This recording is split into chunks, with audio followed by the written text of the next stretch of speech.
Hi guys! It's me again, Tinay, ang inyong tinapay. Samahan nyo nga pala ako ngayong araw sa aking kaganapan at sana ipanoorin nyo rin hanggang dulo. Bago nga ni kami pumunta sa aming pupuntahan, ay sabi ng aking kapatid ay nagugutom daw siya. Kaya naman alibre daw niya muna ako sa Jollibee at minsan laang ere ay hala, let's go. Buti na lang talaga at nakarating muna ako sa boarding house ng aking kapatid bago umulan ng malakas. Puyog sana ang babaeng ito, aray ko talaga. Miss ko nga pala si Jollibee at parang ang tagal-tagal kong hindi nakakain dito. Nahihiya pa nga ako mag-video niyan at nasa makagitna kami ng kalsada kaya ako'y tawang-tawa. Sabi naman ni Ate Gian ay hayai at wala namang pakialam sa iyo. Uy, wag naman Ate Gian ganon. Nang makarating na nga kami din sa Jollibee, si Ate Gian ang nagpipindot at siya naman ang manlilibre sa akin. Nagantay lang kami ng mga 20 minutes yan nga at kinukuha na ni Ate Gian ang aming order. O diba si Ate Gian na nga nang libre, siya pa rin ang magsaserve sa akin. Syempre, for the good. Sabi nga ng kapatid ko, Ate Ina, ang fresh mo naman. Hala, ako lang to. Wag kayong ano dyan. Ninyo, ang ganda ko sa part na yan. Hehehe, assuming. Wala pa nga ako inakaispan,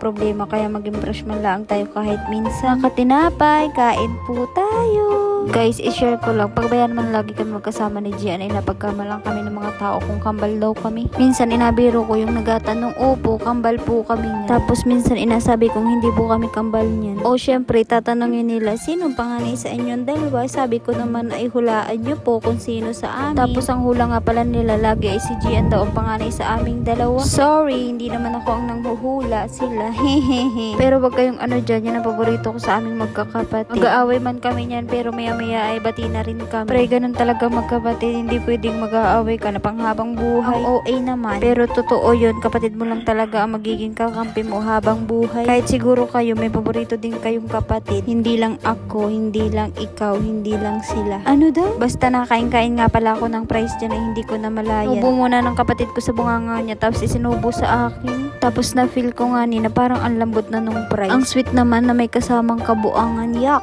So, andito na nga po pala kami sa bahay ng kaklase ng aking kapatid. Dahil nga ni magpaparemove ako ng aking nail extension. Dahil ang haba na nga ni tapos ang pangit-pangit. Nagsimula na nga pala si ate girl i-remove yung aking nail extension. Ang bala ko nga lang sana ipa-remove yung aking nail extension. Pero tinanong ko nga pala sa kanila kung magkano ulit magpalagay. Napakamura kaya nagpalagay ulit ako ng panibago. Kung gusto nyo pala magpa-nail extension, i-recommend ko sa inyo itong kaklase ni Gian kasi napakaganda, napakamura, sulit, sobrang nakaka-inlove talaga. O diba, kitang-kita nyo napakaganda ng aking nails. Sabi nga pala ni Ate Gian, gusto rin daw niya ng ganyan. Sabi ko nga ni isa ka na, pagdalaga ka na. Kaya nga ni mga katinapay, hanggang dito na lang. At sana ay nagustuhan niyo ang aking mini vlog. I love you all. Thank you for watching. Please follow and share na po. Bye-bye.